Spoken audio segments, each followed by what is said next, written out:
Bonjour à vous, je suis Gladys, je vous retrouve pour une nouvelle vidéo et aujourd'hui je vous propose mon retour d'expérience du Tipeee.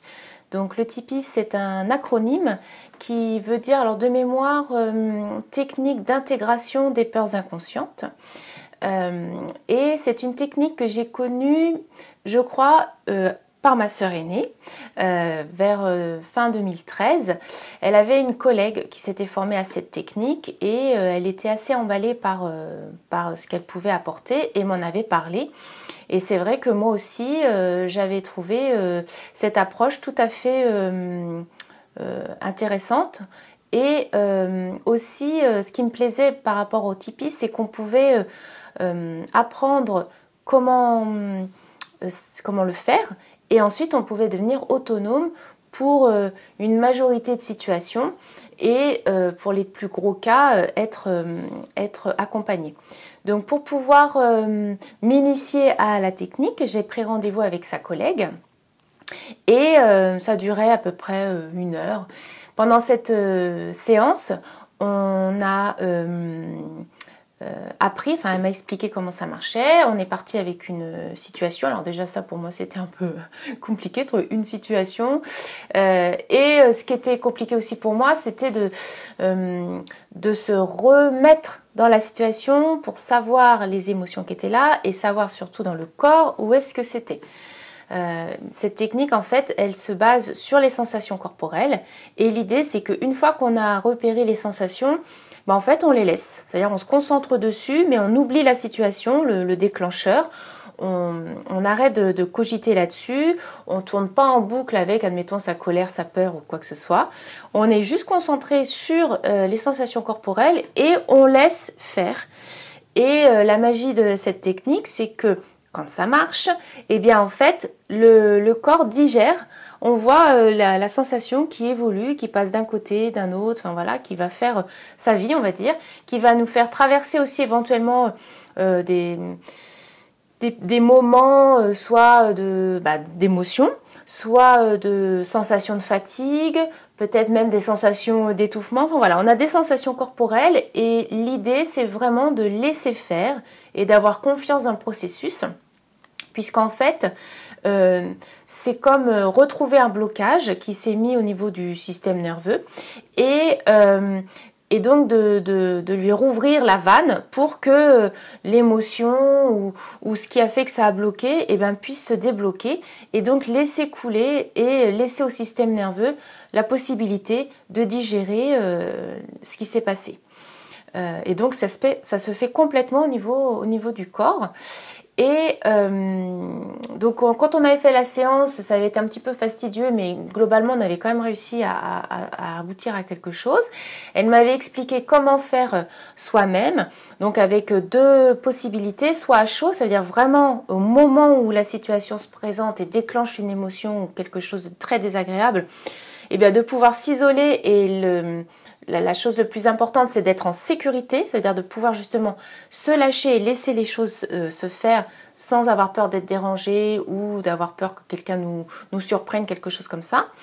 Donc la sécurité est très importante. Donc soit à chaud, et là on peut se mettre dans une pièce à part et laisser le processus se faire, soit en décalé. Par exemple, ça s'est arrivé le matin et on le fait le soir, le lendemain, quand on a un moment. Et donc, selon, quand c'est à chaud, on peut en faire plusieurs fois dans la journée. Mais quand on le fait en décalé, comme ça, peut-être ça génère une mobilisation plus importante de se remettre dans la situation, on n'en fait qu'une fois par jour. Voilà. Donc, le postulat est super. Moi, je suis toujours très enthousiaste par rapport à cette technique.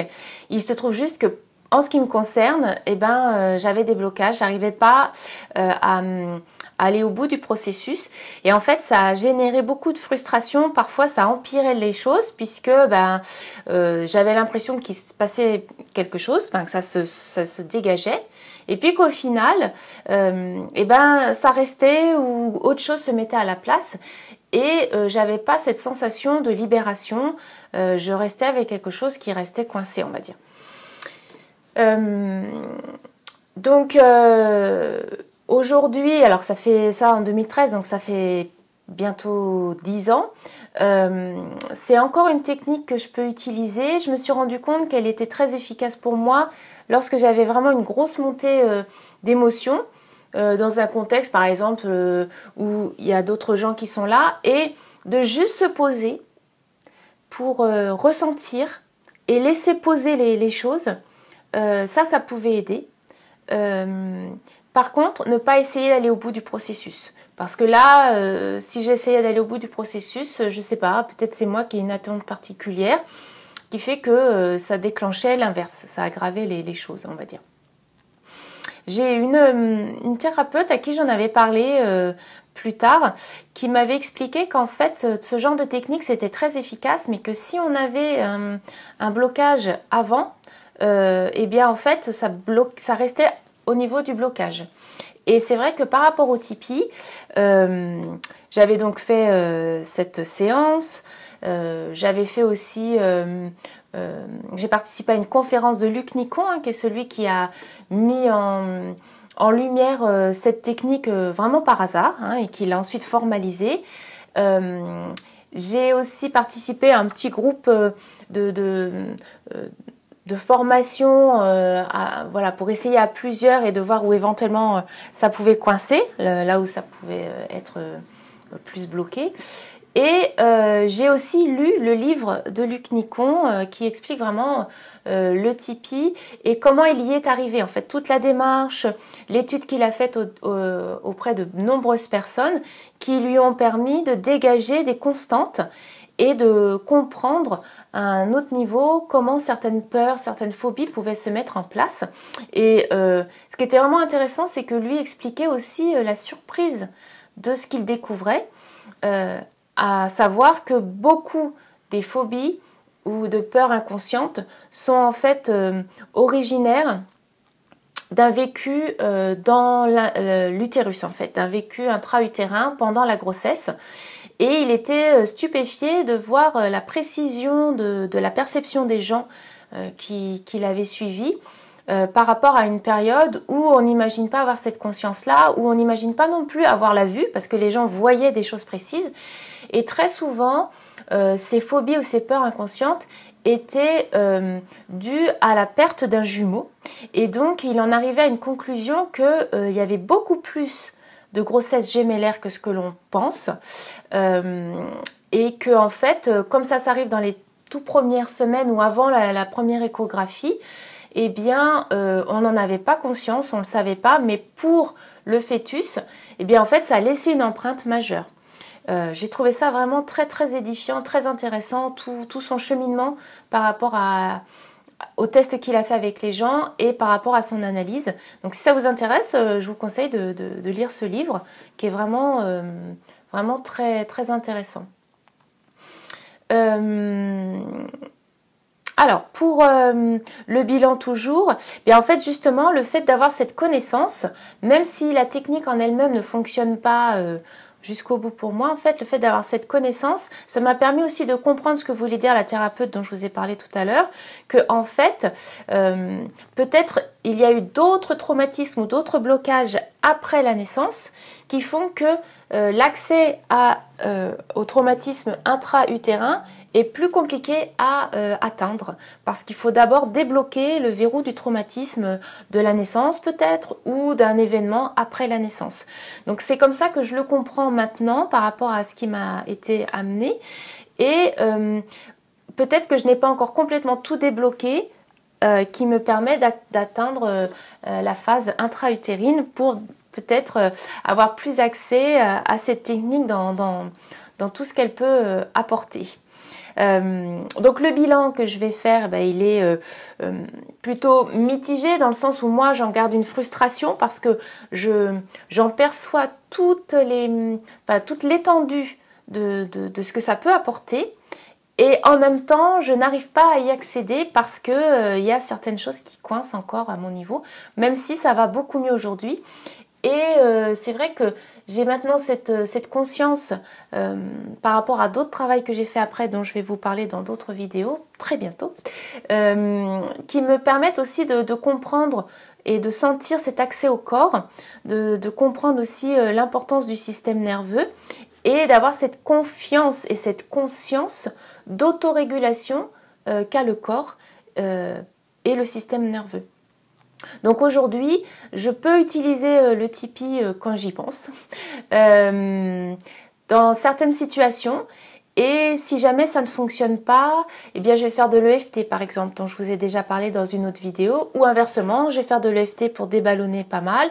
Et ensuite, s'il reste des choses, allez voir par le Tipeee, c'est-à-dire aller en connexion avec le corps, là où ça se trouve, et puis voir si ça se met à circuler et comment ça se régule.